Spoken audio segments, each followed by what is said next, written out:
Morning YouTube family. आज आहे गुरुवार, स्वामींचा वार. आज मी सगळी कामं आवरून निघाले आहे स्वामींच्या मठात डोंबिवली येथे स्वामींचं दर्शन घेण्यासाठी. आज पाऊस खूप, पण मनात एकच इच्छा, स्वामींच्या मठात जाऊन दर्शन घ्यायचंच.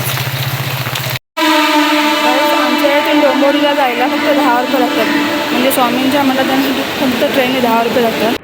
मी कल्याण ट्रेनने निघाले होते, पण गंमत अशी गाईच की खूप दिवसांनी माझी ऑफिस फ्रेंड रितू माय बच्चा मला ट्रेनमध्ये भेटली. म्हणजे आजचं दर्शन माझ्या खास फ्रेंड, म्हणजे स्वामींचं दर्शन प्लस माझी खास फ्रेंड, म्हणजे माझ्यासाठी आजचा दिवस खूप छान आहे. हे आहे डोंबिवलीतलं पावसाळी दृश्य. वाटेत जाताना आम्ही फुलवाला दादांकडून स्वामींसाठी फुलं घेतली.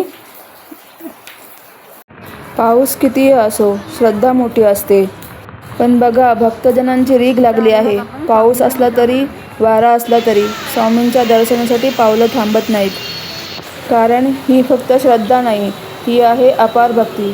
स्वामी म्हणतात ना, भिवू नकोस, मी तुझ्या पाठीशी आहे. मठात आत गेल्यावर सगळा गोंगाट शांत होतो. फक्त घंटांचा आवाज आणि स्वामींचं नाव. पावसाचा आवाजही इथे प्रार्थना वाटतो. कोणी 60-70 वर्षाचे आजी आजोबा किंवा कोणी लहान मुलगा, सगळे एकाच नावाने आले आहेत. सर्व भक्तजन फक्त एकाच नावाने आले आहेत, श्री स्वामी समर्थ, श्री स्वामी समर्थ. आता आम्ही घेत आहोत दर्शन. स्वामींच्या मठातले देवांचं दर्शन घेत आहोत. सगळीकडे फक्त घंटांचा आवाज आणि स्वामींचं नाव. इथे स्वामींचं दर्शन रांगेत उभं राहून घेतात. आम्ही सुद्धा रांगेत उभं राहून दर्शनासाठी आतुर आहोत. स्वामी म्हणतात, भिवू नकोस, मी तुझ्या पाठीशी आहे. स्वामींचे हे शब्द ऐकताच सगळा थकवा, सगळा पाऊस विसरून जातो. स्वामींचा मठ आजही हेच सांगतो, अडचणी कितीही असल्या तरी श्रद्धा असेल तर मार्ग सापडतोच. पाऊस शरीर भिजवतो, पण भक्ती मन भिजवते. दर्शन झाल्यानंतर काही भक्तजन माळ जप करतात, तर कोणी स्वामींचे पुस्तक वाचन करत बसतात, तर कोणी मनभावे प्रार्थना करत बसतात. असं सगळीकडे भक्तिमय वातावरण आहे. त्यामध्ये माझी मैत्रीण भेटली, त्यामुळे आज दिवस अजून खूप छान झाले. त्यानंतर आम्ही रांगेत उभे राहून छान प्रसाद घेतला, स्वामींचा आशीर्वाद घेतला आणि मग आम्ही मनोभावे प्रार्थना करून तिथून निघालो. आज तिथे प्रसाद होता शेवबुंदी. स्वामींचं दर्शन घेऊन झाल्यानंतर आम्ही तिथे काही फोटोज काढले आठवण म्हणून. आम्ही खूप वर्षाने भेटलो होतो, तेही स्वामींच्या दर्शनाने आम्ही पुन्हा एकदा भेटलो, त्यामुळे आम्ही फोटोज काढले.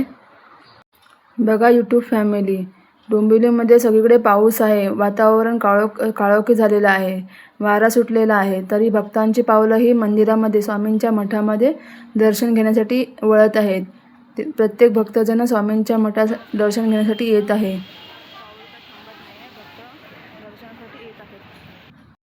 गुरुर ब्रह्मा गुरुर विष्णू गुरुर्देव महेश्वरा गुरु साक्षात परब्रह्म तस्मै श्री गुरुवे नमः.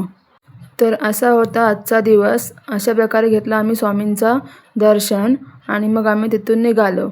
कसं वाटलं आजचं दर्शन कमेंटमध्ये नक्की सांगा. व्हिडिओ आवडल्यास लाईक, शेअर, सबस्क्राईब करा आणि कमेंटमध्ये श्री स्वामी समर्थ असे टाईप करा. थँक्यू. श्री स्वामी समर्थ. जय जय श्री स्वामी समर्थ.